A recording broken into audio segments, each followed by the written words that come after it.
Shalom, pour t'aider un peu. Pourquoi Abraham, Isaac, Jacob étaient riches? Pourquoi ils ont dû suivre l'un et l'autre?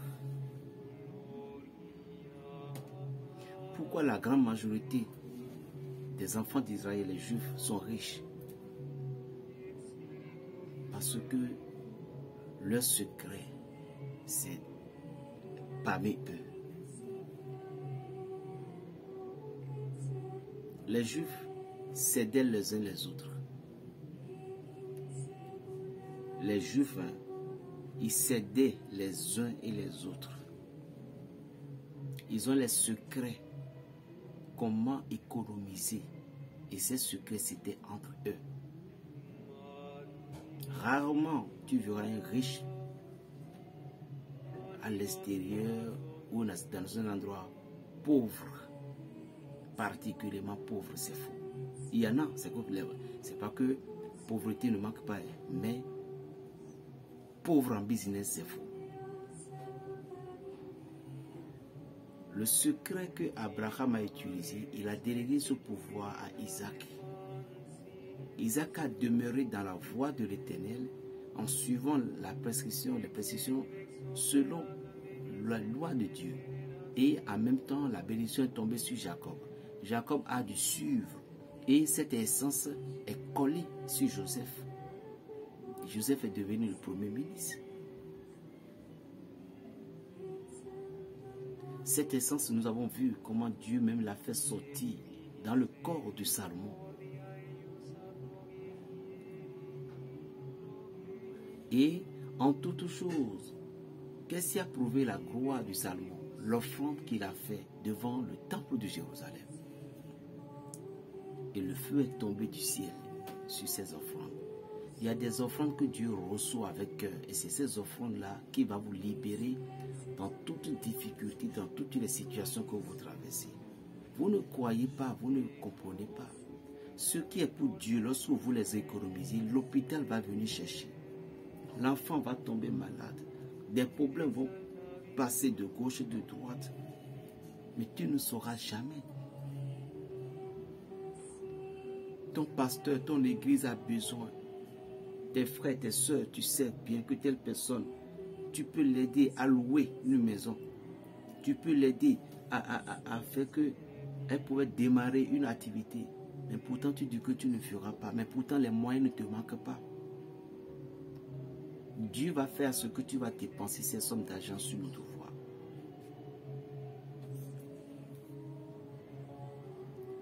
Pour arriver dans la vie, pour vivre mieux dans la vie, il vous faut des dons. Vous voyez l'archange Raphaël, lorsqu'il s'est présenté devant Tobie, qu'est-ce qu'il a dit à Tobie? Il dit, lorsque tu priais, tu faisais des aumônes, tu gémissais, tu laissais ta nourriture pour aller s'occuper de tes frères, pour faire ci, pour faire ça. Ainsi, Dieu t'aime tellement, il a permis que certaines épreuves te frappent et en même temps, il m'a envoyé de te guérir. Écoute-moi bien, frère. Si vraiment toi, tu te tenais ferme dans la parole de Dieu, si tu te tenais ferme dans la maison du Saint-Esprit, quel que soit ce que tu fais, malgré les épreuves, malgré ce que tu fais, les épreuves, les souffrances ne t'ont pas encore libéré tout, ne fais pas de soucis. Continue ta croyance. Sois silencieux et regarde si vraiment tu adores le Dieu d'Israël. Ne soyez pas pressé pour certains miracles. Parce que les miracles viendront à l'heure qu'il faut. Si vous êtes pressé et Dieu vous a donné ce qui n'est pas bon pour vous, soit vous voulez un enfant, vous avez tout fait les cheminements, vous avez prié, vous allez voir les pères exorcistes, les pères spirituels, vous avez pratiqué les tisanes. Et puis, le temps que vous voulez, vous n'avez pas. Ne vous inquiétez pas, ne dites pas que Dieu vous a oublié, ou bien le pasteur, le prêtre, le plaisir aussi n'a pas. Non, ne dites pas ça. Jamais ne dites pas ça. Parce que ce que Dieu voulait donner, c'était une grâce qui vient. Que tout le monde va pleurer parce que Ce que tu es en train de traverser, c'est un combat. Et à l'heure là, peut-être si Dieu t'a donné, les ennemis vont te tuer et puis tuer un enfant, ou soit le travail que tu veux depuis des années, si tu as reçu ce travail-là maintenant, les coups que les ennemis sont en train de préparer, ça va fonctionner. Soit le cadeau que Dieu te prépare pour toi, quand tu as trouvé du travail, les cadeaux ne peuvent plus venir chez toi. Et Dieu permet qu'il est en train de te voir pour voir, est-ce que ma fille va continuer à m'aimer ainsi et à persévérer ainsi. Alors je crois que tu vas dire que tu vas persévérer. Vous croyez que tous ceux qui sont malades sont des personnes abandonnées de Dieu? Jamais. Tu peux être malade et être ami intime de Dieu. Être malade ne veut pas dire que Dieu t'a abandonné. Non. Être un pauvre ne veut pas dire que Dieu t'a oublié. Non. Non, non, non.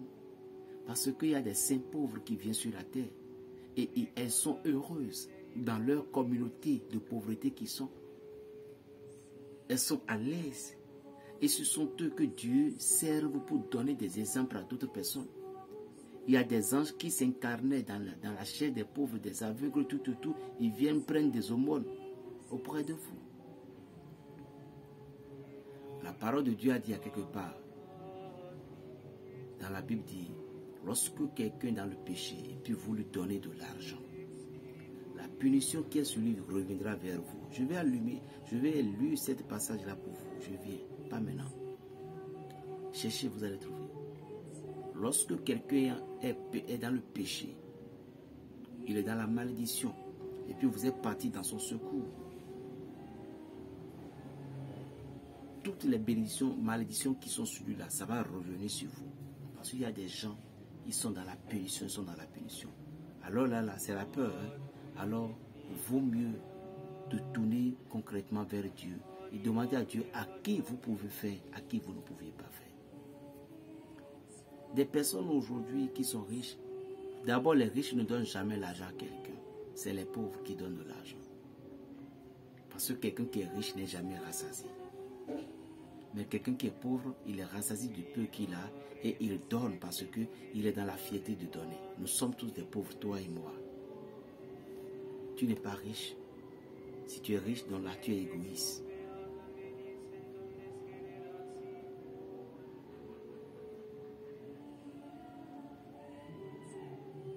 Écoute-moi. Dieu pouvait te donner 40 000. Et il y a 10 000 là-dedans. Dans les 40 000, 30 000 est pour toi. Les 10 000, c'est pour ta soeur. Et c'est pas toi que l'argent doit venir. Et à l'heure là, quand ça vient, Dieu va te dire, donne la 10 000. Ne te gêne pas, tu dois donner. Mais des gens de la rue à qui nous allons donner de l'argent, il faut prier et demander à Dieu à qui tu vas donner. Vaut mieux, va aller construire la maison du Seigneur. Père Padre Pio est notre Saint Patron. Si jamais tu as aidé cette communauté et puis nous avons pu construire, parce que nous sommes en calculant 9 500 000 et quelques, si nous avons construit cette maison et toi tu as participé, Padre Pio, il ne va jamais t'oublier dans ta vie. La Vierge Marie ne va jamais t'oublier dans ta vie. Je t'ai dit, si tu veux me les photos de la maison, je vais t'envoyer ça.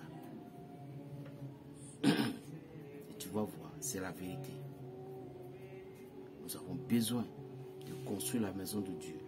Parce qu'aujourd'hui, c'est difficile que les gens vont à l'église. Alors ceux qui sont encore pour Dieu, il faut qu'on les secoue. Alors, regardez bien.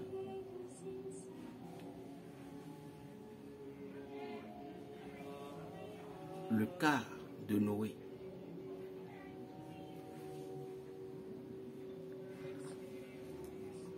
J'ai deux choses à vous dire. Premièrement, un secret pour vous. Le secret que j'ai à vous donner, n'attendez pas que Dieu vous donne ce que vous voulez d'abord avant d'agir envers lui ou avant de reconnaître qu'il est votre Dieu. N'attendez pas que ce que vous avez demandé, voiture, maison, mari, époux, enfant, travail, n'attendez pas pour dire si je n'ai pas ce travail, je ne vais plus donner à Dieu. Non, ne fais pas ça. C'est un secret que je te donne. Secondo, lorsque Dieu t'a délivré de quelque chose, il est très important pour que tu lui fasses une offrande à ceci.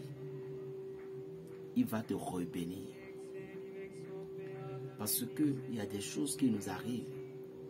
Et parfois, c'est les ennemis qui nous poussent ou c'est nous-mêmes qui est la base de ces problèmes-là. Et la colère de Dieu vient nous frapper. Mais si Dieu a fait grâce et nous avons trouvé un peu de bénédiction, ne tarde pas à lui dire merci. Noé a remercié Dieu. Dieu a aspiré l'odeur et dit, ah, désormais, je ne vais plus terminer avec le monde. Je ne vais plus prendre de l'eau pour exterminer le monde. Et Dieu a fait une alliance. Il a mis une arc. On dit arc au ciel. On dit arc au ciel. Et c'est de là qu'on dit arc-en-ciel aujourd'hui. Et au moment dont la pluie commence pour laisser tomber avec du bruit, l'arc au ciel, l'arc de Dieu, lorsque l'arc apparaît, Dieu se rappelle de son alliance avec Noé et se calme. Sinon Dieu aurait dû exterminer le monde de peu. De nouveau, voilà. Donc, le sacrifice de Noé a apaisé la colère de Dieu. Et c'est ce qui fait que Dieu a pu ouvrir son cœur pour bénir encore l'humanité de nouveau. Attention au mauvais sacrifice. Le mauvais sacrifice est ce que Caïn avait fait. Caïn a pratiqué des mauvais sacrifices. Et il a été banni. Et cette colère a tué son frère Abel.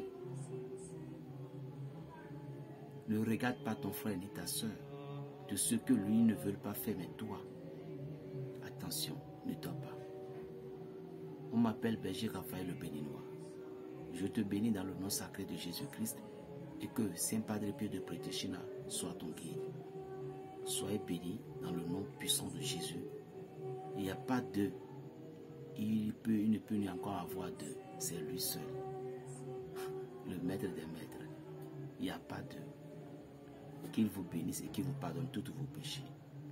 Plus 229, le 95, 26, 41, 46. Shalom, la paix dans les cœurs.